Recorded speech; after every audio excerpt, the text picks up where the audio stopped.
I'm Catherine Buxton, and since discovering the joy of meditation in my late 30s, I've been on a journey of self-discovery that has introduced me to some fascinating ideas. Join me as I take a deeper dive into the areas of our well-being that we just don't give enough attention to. Would our lives really be any better if we took our well-being seriously? Each week I'll be joined by a well-being specialist to unpick the value of sleep, nutrition, kindness and so much more. This is Things You Should Care About podcast in association with Isbourne.org.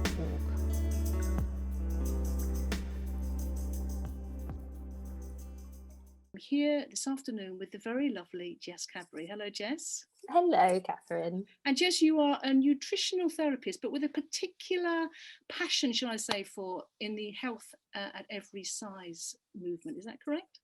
Yes, it is indeed, yeah. And before we start chatting all about that, Jess, I've got one question that I've been burning to ask you ever since I've got to know you. And I'm sure our listeners who have heard your name are burning to know the answer to. Oh, I think I know what's coming. It is. Are you related to the great Cadbury family? I am, yes, I am. I tried to nail down this answer, and I'm pretty sure it's my great-great-granddad. Okay. Was one of the chaps who, it was two brothers, and one of them is my great-great-granddad who founded it all. Yeah, I mean, I don't benefit from that in any way now. You can't get free chocolate when you go into the spa shop or something. No free chocolate. Nothing, just the name. Oh, fantastic. No, that's really amazing. So you are associated with a Cadbury. That's wonderful. Yes. So tell us a little bit about your journey, Jessica, about how you became interested in the health at every size movement. Give us a bit of a background to that. Right. So it was really, I was studying for nutritional therapy, and that in itself was a long journey to get there, because I only started studying in my late 20s, really through, I didn't realise it at the time, but actually I had a really disordered relationship with food. Mm. And so, as actually a lot of people do end up doing when we've got a disordered relationship with food, and I would say it was, orthorexic type disorder, so very obsessed with eating correctly, eating clean, eating the right foods. Calorie counting, were you doing a lot of that? Yeah, MyFitnessPal. Thought that was the greatest thing ever, and I absolutely hate it now. Obviously, it's the worst thing ever. When you are driven by an obsession like that, you kind of, the only way you can maintain that level of interest and obsession is to do it as a career. So, I was definitely drawn to it. And that's not me saying everyone who does nutritional therapy has a bad relationship with food, but a lot of people do, actually. Including myself, and I was drawn to nutritional therapy because of that. Started studying the masters at Worcester, and we had to do a lot of research and write a dissertation, and it was really during the lead up to the dissertation I was like, what am I gonna write about? I just don't know. I was not really finding anything that I was really interested enough in to write 12,000 words on, and I kept coming across health at every size this term. So I can't remember what, I must have been researching something relevant to that. And the more I found out about this, the more I was just absolutely, I couldn't believe it. I was mind blown that there was this paradigm that health practitioners could work from that, was weight inclusive and that didn't make assumptions about a person's health or worth based on their body size. And I didn't understand it fully straight away. I was still kind of like, oh, that's nice, that must be nice for people in larger bodies. Or then I probably would have used the O word, which the word obese, which which I don't use that word unless I kind of say quote unquote obese, and we'll talk about that later. But I was like, that must be nice, but it's really unhealthy to be. Obviously, it's unhealthy to be really big, or it's unhealthy to be in this large body. There's a cut-off point. So I didn't fully understand HAES at that time, but I was just really drawn to it. So probably just like I was drawn to nutritional therapy because in some way I needed it, I think HAES just I kept finding it, and I needed it. I didn't know at the time, but I really desperately needed it in my life. And I was angrily passionate about it because, you know, the more you read about health at every size and weight stigma and the harm that weight loss diets cause, you know, the more you realize that it's a social justice issue. You know, there's health aspects to all of this, obviously, and there's self-care and learning how to have a good relationship with food, but, you know, really it's a social justice issue. And, you know, I do I do sometimes cringe at how impassioned I would get, you know, when I was still kind of understanding it all. Gosh. And yeah, but, you know, it's still very much my passion. That's why I'm doing what I do today. Health at every size, where did that kind of start? Where's its beginnings of it? It was developed in the 1990s, basically because of the emerging research showing that weight loss diets don't work. And they actually not only don't work, but they cause more harm than good. So this research was coming out then. You know, yeah. So this HAES was formally developed in the 90s, as well as the growing evidence of weight stigma and the harm that caused in our society. And it was really a union between the fat liberation movement and a group of dietitians and therapists sympathetic to their cause. And yeah, HAES today is a method that any healthcare provider can use. You know, anyone can take it on as part of their practice. And what's its kind of, in a nutshell? I know you're very passionate about it, Jessica, so see if you can do it in a nutshell. Okay. What is it advocating? What is it basically saying? I mean, very, very simply, health at every size is based around the belief that a person's health and worth cannot be determined by the shape and size of their body, and that anyone, regardless of their size, can improve their health if they engage in health promoting behaviours, regardless of their shape or size. So not to be confused with health at any size, as in, you know, health at every size isn't kind of ignoring risk factors that can, you know, are kind of linked to higher BMI bodies, I'll say, but anyone can improve their health. Okay. It doesn't matter what size you are, and that's through the behaviors, and you don't have to focus on weight loss to improve your health. In fact, that will do the opposite. It will harm your health. It's interesting for me to hear that as somebody, you know, in her 60s who was brought up literally believing that women in their 20s went on diets. You know, I watched my mum continually going on diets, and we tried them all, and it was almost a form of bonding with my mum and I. You know, we would try and lose weight together, you know, and you were on the scales all the time. And it was almost a given, really. It was never really questioned. Yeah. So I guess that's where that movement comes from, doesn't it? It's a complete, you know, counterpoint to that belief. Yeah, it is a counter to that point. It is a total counter, but it's not just, you know, it's evidence-based. That's what I must stress, that this isn't just a kind of let's be lovely to everyone and, you know, no matter what size you are, I promise you can be healthy. It's real, it's evidence-based. And it's shown again and again in the evidence, actually, that weight loss diets don't work. They do us much more harm than any good. And that when health behaviours are focused on, health improves. What kind of health behaviours would that entail? So the main ones that come up again in the research are not smoking. So there's four behaviours that come up in the research, and that's not smoking, drinking alcohol to the guidelines, so not drinking more than that, engaging in regular physical activity, and eating a varied diet with fruit and veg in, you know, 5 a day. You know, by physical activity, we're not talking gym bunny stuff, we're talking, you know, going for a few walks a week. When those 4 behaviours are engaged in, health improves for everybody across the BMI spectrum. And so you can be engaging in those 4 activities and yet still be somebody who's in a larger body. Yeah. And that's okay. Yes, that's okay. And you know, the fact is that 2 people could eat the same and be doing all the same health behaviours, but they still might not look the same. We could all eat the same and drink the same and move the same, and we'd still look different. There'd still be body diversity. And I suppose a lot of it is about metabolism. It's complicated.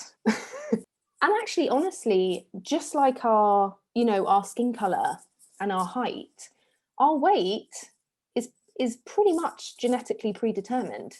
Well, and also another really important factor here is that dieting is the number one predictor of future weight gain. So if you have a person who is born big, and I know someone, I won't say who, but I know someone who was a big baby. He was just born big. But because that's not acceptable in our society, from the minute he was born, he was told, oh, look how greedy he is. Oh gosh, what a big baby. He should, he's too big. His body's wrong. From the word dot, he was told that his body was wrong. So he dieted. In fact, he was put on, I don't know what the name it was for, but it was that awful kind of diet drug which took off the market, which was basically speed, when he was, late teens. And yes, that will have shot his metabolism totally. But dieting messes with our metabolism. It messes with our metabolism. It messes with our ability to connect to our internal cues for hunger and fullness.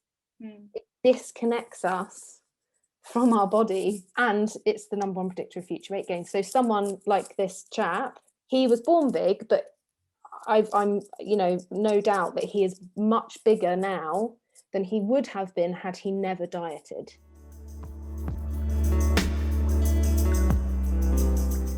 Yeah. So what is it about what does the dieting do then that creates those issues?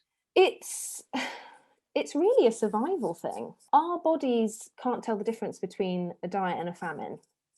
So when we go on a diet, because everyone's saying you need to go on a diet because we must shrink our bodies at any cost, our bodies think, oh my gosh, we're in a famine. Okay, look, let's try and help our buddy here. Let's try and help them survive this famine. So we're going to lower our basal metabolic rate, so lower our amount of calories we need to do the same amount of stuff that we were doing before. So our body becomes more efficient at doing more with less. Yeah, we go into starvation mode. So, and this is what happens with weight loss diets. At first, most of us lose weight.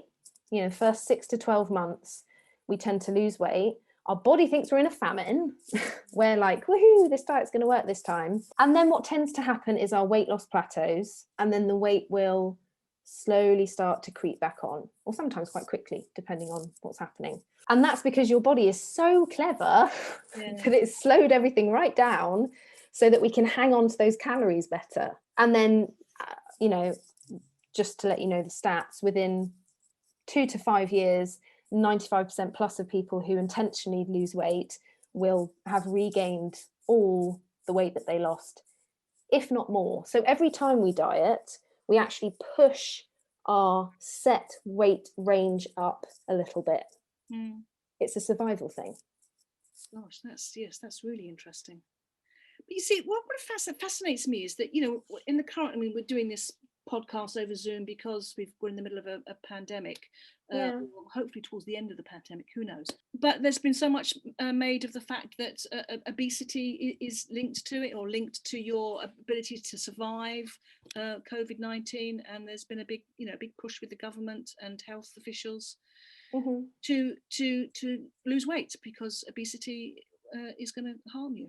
Yeah, so again, this is really complicated because, the evidence shows that there is a link between higher BMI weights and poorer COVID outcomes.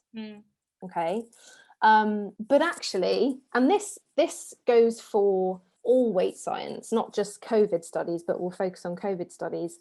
If we actually dig into the evidence, if we dig into the evidence of what's going on here, the correlation, so that's the link between BMI and COVID outcomes, weakens. And actually, it really doesn't exist at all if you kind of take into consideration all the other confounding variables. Okay. Right. Okay.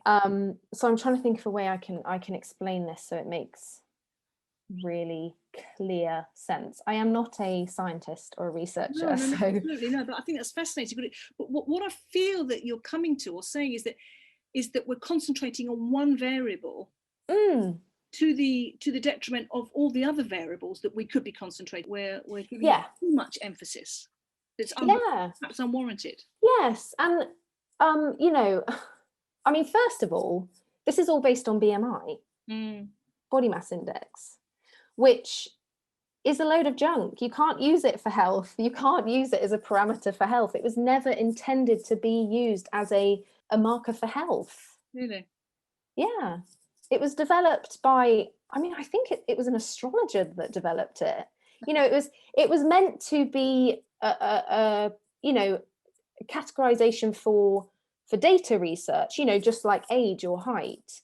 But it was never meant to be, you know, the categorization labels it's got now. So there's, you know, underweight, healthy weight, overweight, you know, so on and so on. It was never meant to be categorized in that way, you know, and they are really an arbitrary set of figures. There's no, that they weren't based on kind of any science or evidence or, you know, oh, this number makes sense because of this. It was just literally like, yeah, should we do 25 for that cut off, 30 for that cut off?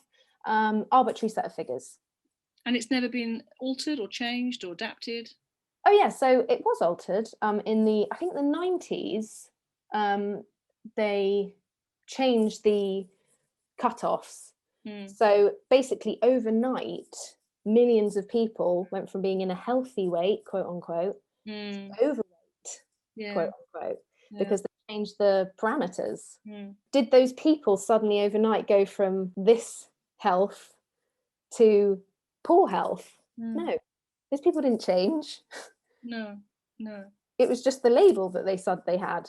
And, you know, I don't know how that makes you feel, but for me, it blows my mind again. I'm like, I cannot believe that this thing has such an impact on people's lives when it is meaningless junk as soon as you try and attribute it to health.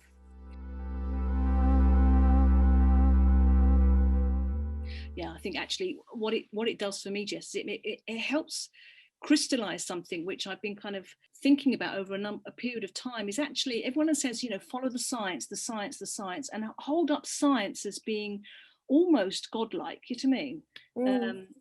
The science shows this, the science shows that, and if anything, through this particular COVID crisis we've been going through and all this other stuff, you know, science is as much, can be swayed by personalities, by ego. It can be swayed by, you know, bits of evidence that they're not quite sure of, but they throw it in or do they not throw it in? So it's not as kind of clear cut and black and white as we like to think it is. And in fact, science can be as nuanced as other aspects of our lives as well. Yeah, definitely. And there's bias in our science. Yeah.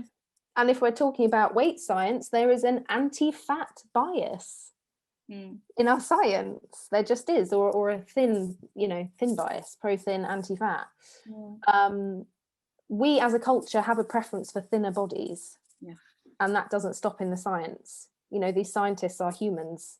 They've grown up in our culture. They will also have a preference for thinner bodies. And that's stigma. That's weight stigma in the science.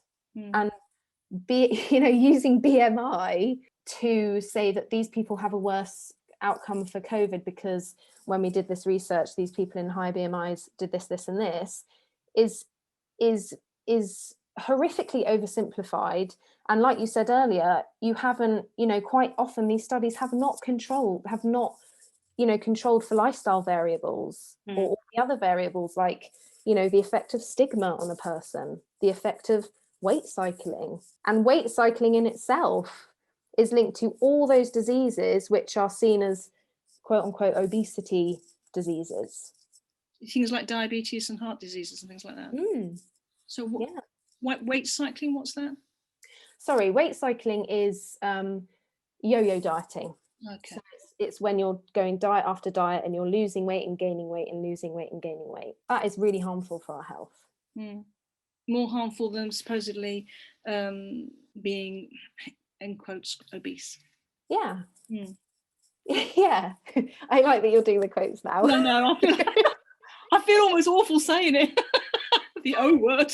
No, but I mean, don't feel awful, because it's, you know, it's a very well used term, but, you know, just to clarify, it's a medicalized term. And the reason I don't use it is because it's just another stigmatizing term that's given to people in larger bodies. Yeah, I think that's the thing, isn't it? It's not so much the word, but it's the stigma and the association that's around it. That's what creates the issues for people. Yeah, exactly. But yeah, it's, you know, I'm sure I can't do the research justice. And for anyone out there who is interested in, you know, looking more into this research stuff, like, can we can put some links in the show notes? Yes, can we? Yes. Yeah. We can put some links with it to let people know about it. Okay, great. We'll do that then. I'm also really interested about intuitive eating, because that's something that I saw on your website that you help people with, intuitive eating. Yes. Again, elevator pitch, Jessica. Oh no. Okay, elevator pitch. Intuitive eating is a self-care framework for eating, and it's based around 10 principles. Really, it's just about reconnecting with your body, its internal cues for hunger and fullness. Not to be confused with the hunger and fullness diet, because intuitive eating is not a diet. Okay. Intuitive eating is about learning to listen to your body's cues, you know, learn what feels good, learn what gives you energy and what doesn't, learn to make peace with food. So, you know, a lot of it is about rejecting diet culture, unlearning diet culture, taking moral value off food. So a donut is no more devilish than a kale salad. It has no moral value. It's just food. And yeah, it's about empowering yourself to trust your body. You know, I was talking to a client the other day, and they were saying how when they were in diet land, you know, it was all up here, it was all in the head. It was all kind of external rules, and, you know, oh, I shouldn't be eating that, I should have had this, I should have eaten more veg, I should have done this. And now it's all here in her body. Okay. She's like, I don't need to, she said, I don't need to be in control, because my body's in control. I don't need to worry about it or think about it anymore. That sounds wonderful. That sounds absolutely wonderful. Yeah, because, you know, as a meditation teacher, I'm always aware of the fact that we spend so much of our time in our heads, constantly in our heads, and, you know, trusting our bodies and trusting that that it knows what to do, it knows how to keep us healthy. We just need to be mindful of it, listen to it, and be aware of it. And I guess that's the same principle for intuitive eating. Yeah, and look, it's, you know, intuitive eating, or learning to be an intuitive eater after maybe having a history of chronic dieting or disordered eating, you know, it's not just, you don't just wake up and go, do you know what, I'm going to be an intuitive eater today. Because it takes time, and it takes, as I said, a lot of unlearning and relearning. You know, it's learning to trust your body again, connect to that internal wisdom that we're all born with. You know, and that's what intuitive eating was kind of came from. These two dietitians in the 90s. Everything happened in the 90s. They really, you know, they noticed that little toddlers and babies, they get their nutritional needs met when they're left to it. They get their nutritional needs met. You don't need to tell a baby when it's hungry, and you don't need to tell a baby when it's full. It knows. It just knows. And unfortunately, external messaging, like, you know, very well-meaning parents or caregivers, you know, saying things like, there are starving kids in Africa, so clean your plate, or if you don't finish that, you won't get any pudding.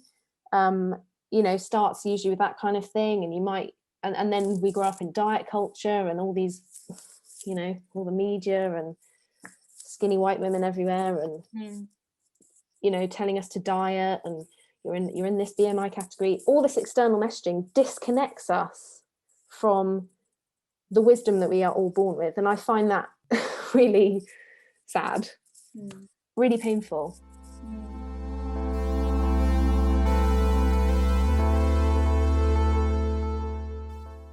So if someone comes to see you, Jessica, if they're Mhm. if they're interested in sitting with you and getting some support from you, how do you start? What will they find then when they come to see you? I always kind of start by hearing their story. I want to hear about their relationship with food growing up. Where did it all start for them? And then, that gives both, that will give me and the client a lot of information usually, because it's not often we just sit there and go, let's think about, when I was little. And then from there, everyone's trajectory is different, but usually the first thing I want to do is make sure that you're eating enough. I think probably everyone I work with thinks they're eating much, much more than they are. And so the most important thing is to make sure that a person is eating enough, because if you are on an energy deficit, if you are restricting your intake, there's no way you'll be able to eat intuitively. So we have to nail that as quickly as possible. But I say that I'm not forcing anyone to do anything. I very much work on the principle that you are the boss, because you are the boss. You're the boss of your body. I'm not. I don't know your body. I don't know how you're feeling. You are the expert of you. So it's a team effort. But yeah, addressing adequate nutrition, basically adequate nourishment. And, then it's kind of looking at what food rules a person might have, or challenging kind of beliefs about fatness and body weight and health and weight, rejecting diet culture, rejecting the food police, making peace with food, unconditional permission to eat, giving yourself unconditional permission, which can be really scary for people, because that can sound scary. I don't know if you think, if I said to you, right, you've got unconditional permission to eat whatever you want, whenever you want. You and I are fellow Taurians, I love my food. So if you said you've got unconditional. However, having said that, yes, I would go out and enjoy, but there would be definitely residues of guilt and a feeling of discomfort and shame around a full belly. Yeah, there definitely would be that. Yeah. And that's the stuff that we need to work on. If you're having, even just mental kind of feelings of guilt and shame, or mental kind of thoughts of, I shouldn't have eaten that, I shouldn't have had that, that's a form of restriction. All that kind of stuff needs to be worked through and turned down, if you like. So it's a lot of work on turning down those critical, negative voices and trying to really cultivate and turn up the volume of our self-compassionate, nurturing, loving voices, which again, most people, and me included, before I started doing that kind of work, I was evil to myself. Horrible. The kind of things I said to myself, I would never dream of saying to anyone else. And that's not going to help you, have a peaceful relationship with food in your body. I think the most rewarding kind of work I do is with clients who kind of come to me, and this is a lot of people actually come to me, they intellectually know that diets don't work. They intellectually know that I cannot go on another diet, but I'm stuck because I intellectually know all this stuff, but also my genes are tight and it makes me feel crap. Or I feel like if I gain any more weight, no one's going to find me attractive. Or I feel like if I gain any more weight, people at work aren't going to take me seriously. And I think, well, it's incredibly rewarding working with these women. I work with mostly women, I must say. These women who, and we all are, we're brought up to believe that our worth is what we look like and how small we are and how, attractive we are. And as long as we believe that, intuitive eating and our ability to make peace with food and eat to our hunger cues and respect our body as it is right now is going to be hindered. So, seeing women who start off with all these fears about how they look and, I don't want to gain any more weight, and watching them do the work, the hard work, because it's not, this stuff isn't for wimps. It's tough, and watching them start to, you know, come to me and say, I was really, really stressed yesterday and I still fed myself. And then watching how that can spread out to other areas of their life, like this friend I have who is really demanding of my time, and actually I was really tired and they wanted a phone call, and actually in the past I would have you know, let them call me and I would have talked, but actually I said, no thanks, I'm actually really tired, can we talk another time? You know, boundary setting. It's empowering. If you can take care of yourself in the most basic way of allowing yourself to eat, adequately nourishing yourself, not letting anyone get in the way or tell you what you can and can't eat, it's empowering and so simple. Like, it's this fundamental right that we eat enough, but, you know, helping people figure out how to do that, and then watching the other consequences in their lives, the other kind of positive repercussions, is that the right word? Yeah. That happen in their life is amazing. It's a bit like throwing a pebble into a pond, isn't it? You throw it in and then it kind of like spreads out, and it influences all parts, you know, if you start to honor and respect yourself and love yourself, and not listen to those very, very nasty voices like that, you know, you were talking about before, you know, and that pattern is ingrained in us. I mean, especially this time of year must be challenging for you, you know, when we come to this whole thing about, you know, new year, new diet, you know, you can lose down a dress size, etc. It's just perpetuated all the time. And it's tough.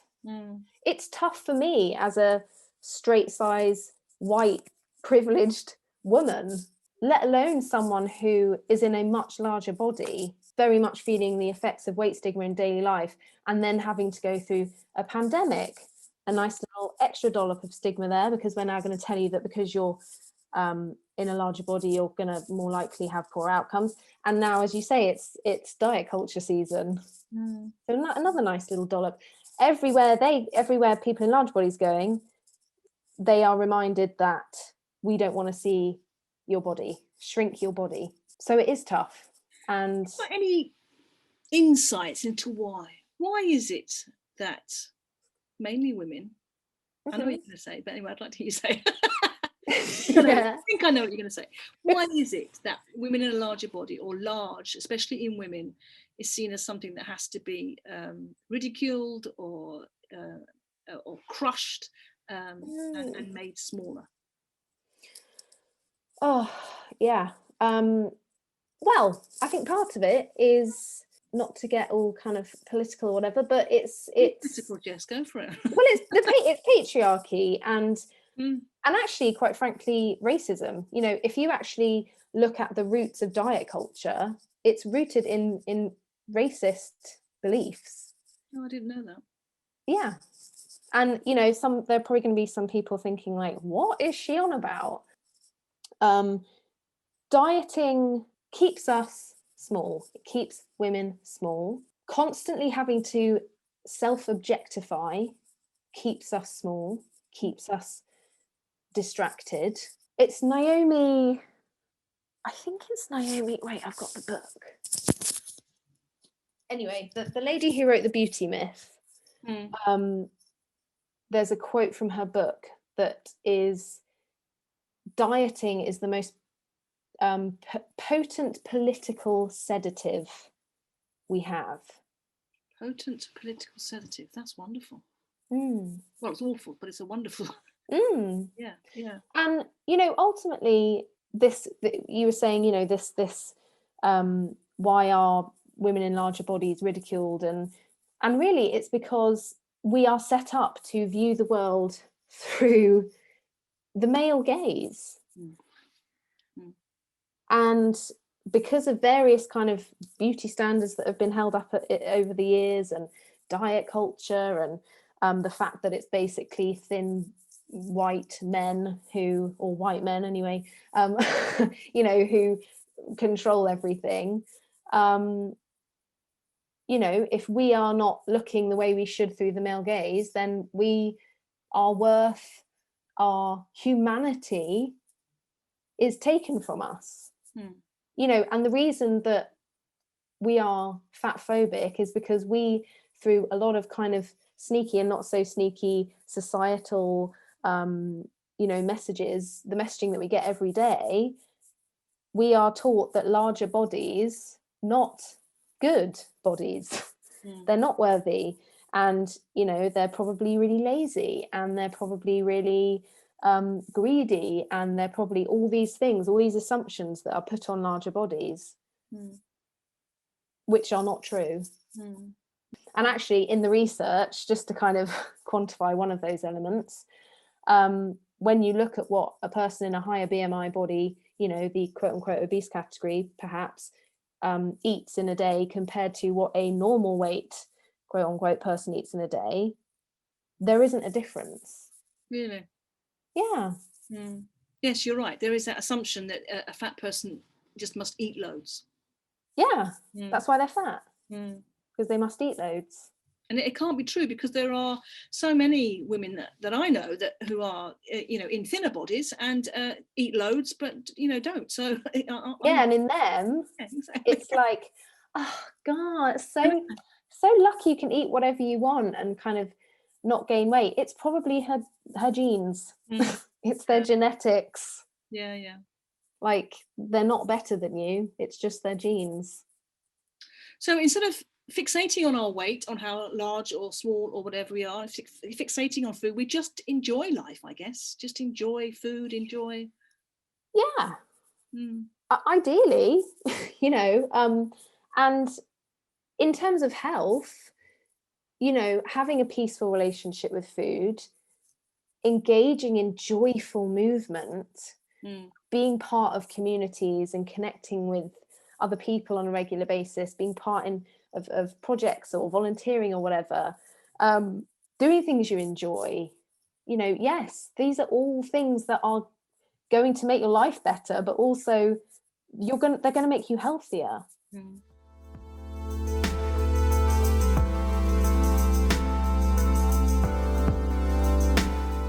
Yeah. Fascinating talking to you, Jess. Thank you so much. I've got one last question for you, which we ask everybody who comes onto this podcast. Yes. And it is, what one piece of advice has someone given you that you would like to pass on to us?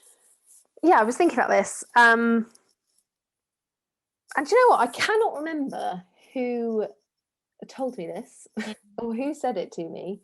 It was probably a podcast or something, but I would say to stop apologizing for things that you do not need to apologize for. Oh, good.